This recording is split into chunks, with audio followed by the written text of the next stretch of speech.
TSPSC group 2 paper 4 Telangana మూమెంట్కి సంబంధించి already 12 model papers complete చేసుకున్నాం. In case ఆ వీడియోస్ కావాలనుకుంటే మన ఛానల్ ప్లేలిస్ట్ని ఒకసారి రెఫర్ చేయండి. ఈ వీడియోలో 13th మోడల్ పేపర్ చూద్దాం. ఓకే, 1937 సంవత్సరంలో నిజాం రాజకీయ సంస్కరణల కొరకు ఎవరి ఆధ్వర్యంలో కమిటీని నియమించను? అరవమందు అయ్యంగార్. ఉస్మానియా యూనివర్సిటీలో వందేమాతర ఉద్యమం ఏ సంవత్సరంలో వచ్చింది? 1938. నిజాం ప్రభుత్వం భారత ప్రభుత్వంతో ఏ సంవత్సరంలో యథాతథ ఒప్పందం స్టాండ్ స్టిల్ అగ్రిమెంట్ను చేసుకుంది? 29/11/1947. November 29, 1947 stand still agreement. 1947 December 4న నిజాం పైన బాంబు దాడి సంఘటనతో సంబంధం లేని వ్యక్తి ఎవరు? వామన్రావు నాయక్. ఇతనికి సంబంధం లేదు. మిగతా ముగ్గురికి ఈ బాంబు దాడితో సంబంధం ఉంది. వారు నారాయణరావు పవార్, జగదీష్ ఆర్య, కొండ లక్ష్మణ్ బాపూజీ. రెండో ప్రపంచ యుద్ధం తర్వాత జపాన్, జర్మనీలలో పాటు హైదరాబాద్ కూడా ఒక ఆక్రమిత ప్రాంతం అని పేర్కొన్నది ఎవరు? Jayasurya. Next assertion reason type. Assertion ఇది రీజన్. బూర్గుల రామకృష్ణారావు పూర్వీకుల స్వస్థలం బూర్గుల గ్రామం. ఊరి పేరును ఇంటి పేరుగా తన పేర్ల ముందు ధరించే ఆచారాన్ని అనుసరిస్తున్న రాష్ట్రం మహారాష్ట్ర. ఇక్కడ ఆప్షన్ 2 ఏ అండ్ ఆర్ నిజం, కానీ ఏకు ఆర్కు సరైన వివరణ కాదు. ఈ స్టేట్మెంట్స్ కరెక్టే, but reason is not correct for the given assertion. రెండు కరెక్ట్ స్టేట్మెంట్సే. బూర్గుల రామకృష్ణారావు పూర్వీకుల స్వస్థలం బూర్గుల గ్రామం. ఊరి పేరును ఇంటి పేరుగా తన పేర్ల ముందు ధరించే ఆచారం మహారాష్ట్రలో ఉంది. రైట్. తెలంగాణ సాయుధ పోరాటంలో భాగంగా రజాకార్ల అకృత్యాలకు గురి అయి తెలంగాణ జలియన్ వాలాబాగ్గా పిలువబడే ప్రాంతం బైరాన్పల్లి. 7వ నిజాం మీర్ ఉస్మాన్ అలీ ఖాన్ కాలంలో తెలంగాణ ప్రాంతంలో అతిపెద్ద జమీందారుగా పేరుగాంచింది ఎవరు? జన్నారెడ్డి ప్రతాప్ రెడ్డి. ఉస్మానియా విశ్వవిద్యాలయానికి సంబంధించి క్రింది విషయాలను పరిశీలించండి. ఇక్కడ option D ABC correct statements. ABC ఇది రాంగ్ స్టేట్మెంట్. ఇక్కడ హైదరాబాద్ 7వ నిజాం మీర్ ఉస్మాన్ అలీ ఖాన్ పేరు మీదుగా దీనికి ఉస్మానియా విశ్వవిద్యాలయం ఏర్పాటు చేయడం జరిగింది. అప్పటి ప్రభుత్వ హోంశాఖ కార్యదర్శి సర్ అక్బర్ హైదరీ విశ్వవిద్యాలయాన్ని స్థాపించాలని ఒక వినతి పత్రాన్ని సమర్పించి స్థాపనకు కారకుడయ్యాడు. ఎవరు? అక్బర్ హైదరీ. ఉస్మానియా విశ్వవిద్యాలయం భూమి వాస్తవానికి ఆస్థాన కవయిత్రి మహాలక చందాకు చెందిన జాగీరు. నెక్స్ట్ 1952 ముల్కీ ఉద్యమంలో తొలి అమరుడు ఎవరు? మహమ్మద్ కాసిం. ఎప్పుడు? 1952 ముల్కీ ఉద్యమంలో తొలి అమరుడు మహమ్మద్ కాసిం. 1948 ఆగస్టు 21న నిజాం ప్రభుత్వం భారత్ యూనియన్పై యునైటెడ్ నేషన్స్లోని ఆర్టికల్ 35(2) కింద ఫిర్యాదు చేసింది. ప్యారిస్లో జరిగిన 357వ సమావేశంలో సెక్యూరిటీ కౌన్సిల్ అధ్యక్షులు అలెగ్జాండర్ కాడాగాన్ యూకే నిజాం ఫిర్యాదుపైన చర్చించారు. ఫిర్యాదుపైన భారత ప్రభుత్వం తరపున నవాబ్ మొయిన్ నవాజంగ్, నిజాం ప్రభుత్వం తరపున లాయక్ అలీలు వాదనలు వినిపించారు. సెక్యూరిటీ కౌన్సిల్లో భారత పక్షాన సిరియా, నిజాం ప్రభుత్వం పక్షాన పాకిస్తాన్లు మాట్లాడాయి. పై ఇచ్చిన స్టేట్మెంట్స్లో ఏవి కరెక్టో అడిగాడు. ఇక్కడ ఆప్షన్ వచ్చేసి ఏబి మాత్రమే సరైనవి. ఈ రాంగ్ స్టేట్మెంట్స్ రెండు. A and B correct statements. 1948 August 21న నిజాం ప్రభుత్వం భారత్ యూనియన్పై యునైటెడ్ నేషన్స్లో ఆర్టికల్ 35(2) కింద ఫిర్యాదు చేసింది. తర్వాత ప్యారిస్లో జరిగిన 357వ సమావేశంలో సెక్యూరిటీ కౌన్సిల్ అధ్యక్షులు అలెగ్జాండర్ కాగడన్ యూకేకి సంబంధించిన ఆయన నిజాం ఫిర్యాదుపైన చర్చించారు.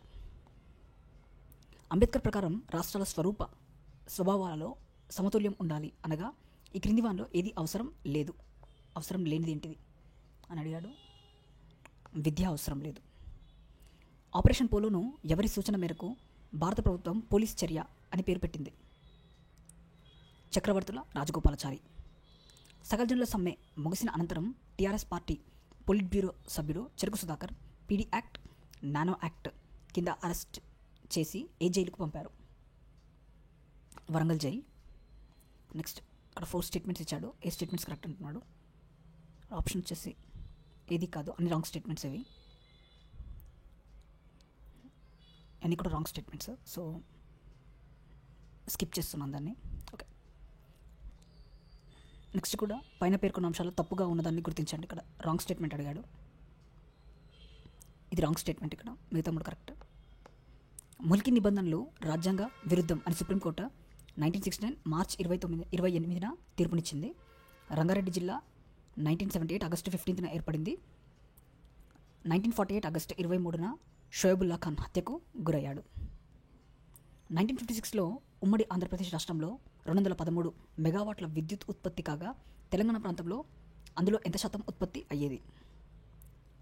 75%. హైదరాబాద్ రాష్ట్రము భారతదేశంలో కలిసిపోవడం లేదా చేరిపోవడం అంటే దాసోహం అవ్వడం కాదు, దేశంలో ప్రతి వ్యక్తి స్వతంత్రుడు అవ్వడమే.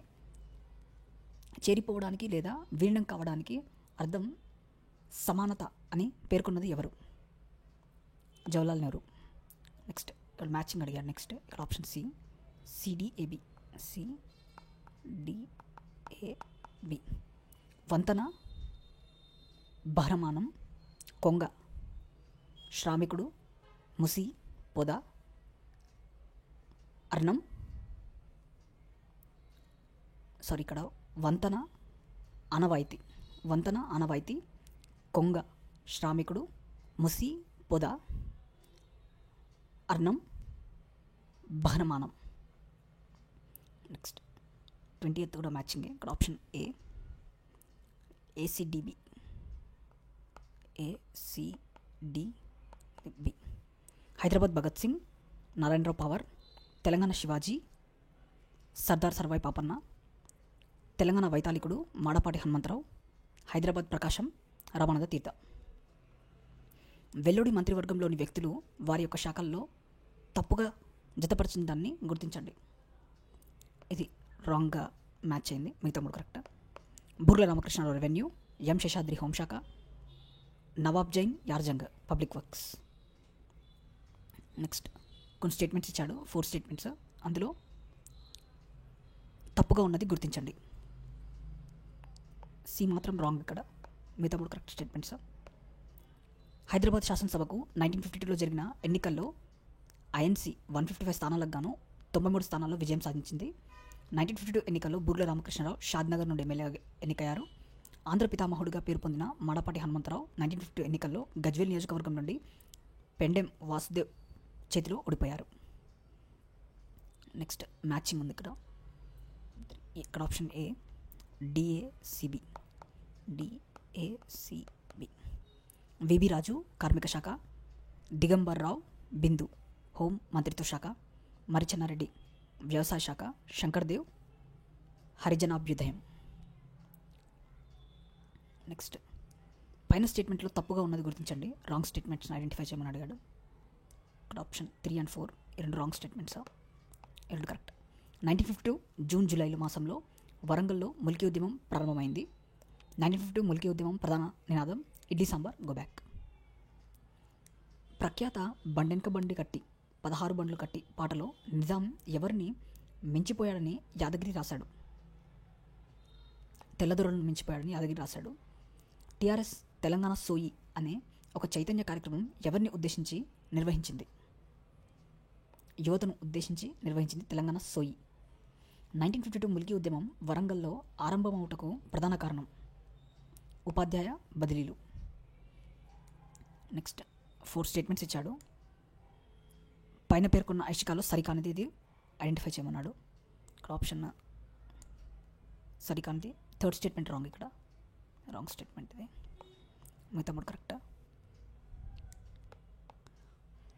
విశాల శబ్దం దురాక్రమణ చింతగల సామ్రాజ్యవాదాన్ని స్ఫూర్తింపజేస్తుంది. ఈ విశాలాంధ్ర నినాదం వెనుక దాగి ఉన్న మనస్తత్వం సామ్రాజ్యవాద తత్వంతో కూడుకున్నది అని నెహ్రూ భావించాడు.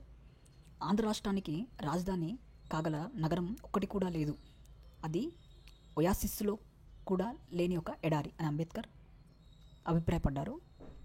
ప్రత్యేక తెలంగాణ రాష్ట్రం నిర్మాణం ఇరు రాష్ట్రాల వారిని నిరుత్సాహాన్ని కలిగిస్తుంది. కాసు బ్రహ్మానందరెడ్డి అభిప్రాయం.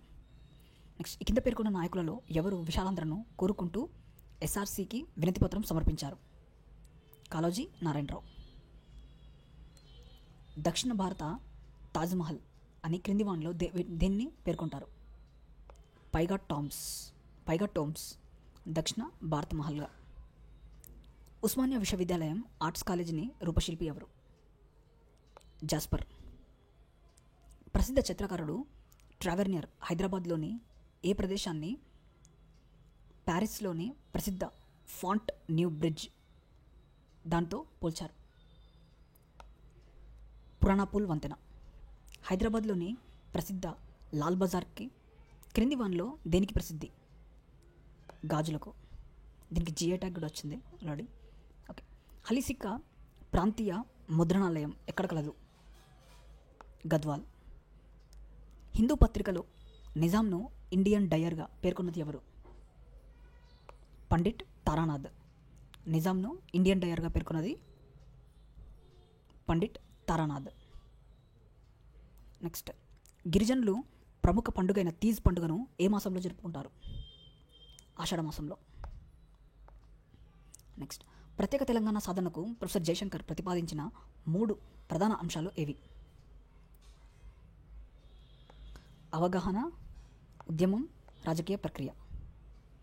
పెద్ద మనుషుల ఒప్పందానికి సంబంధించి క్రింది వానిలో సరికాని వాక్యం ఏది? ఇది రాంగ్ స్టేట్మెంట్. ఇక్కడ మిగతా 3 కరెక్ట్ స్టేట్మెంట్స్. తెలంగాణ ప్రాంత శాసనసభ్యులు సూచించిన పద్ధతిలోనే తెలంగాణలో మద్యపాన నిషేధం జరగాలి. మంత్రిమండలిలో 60:40 నిష్పత్తిలో ఆంధ్ర తెలంగాణ ప్రాంతాల సభ్యులు ఉండాలి. ముఖ్యమంత్రి ఆంధ్ర ప్రాంతానికి చెందితే ఉప ముఖ్యమంత్రి పదవి తెలంగాణ వారికి కేటాయించాలి. తెలంగాణ ఉద్యమంలో భాగంగా తెలంగాణ రాష్ట్ర సమితి చేపట్టిన వివిధ కార్యక్రమాలను చారిత్రక క్రమానుసారం గుర్తించండి. ఇక్కడ ఆప్షన్ వచ్చేసి 1, ఫస్ట్ సి, తర్వాత డి, ఏ, తర్వాత బి. ఫస్ట్ సింహగర్జన, తర్వాత వరంగల్ జైత్రయాత్ర, సమర శంకరావం, తెలంగాణ ఆత్మగౌరవ సభ. నెక్స్ట్, గోదావరి నదీ జలాలపైన 1942లో నిజాం ప్రభుత్వం నియమించిన కమిటీ ఏది? EW slaughter committee. గోదావరి నదీ జలాలపైన 1942లో నిజాం ప్రభుత్వం నియమించిన కమిటీ ఈడబ్ల్యూ స్లాటర్ కమిటీ.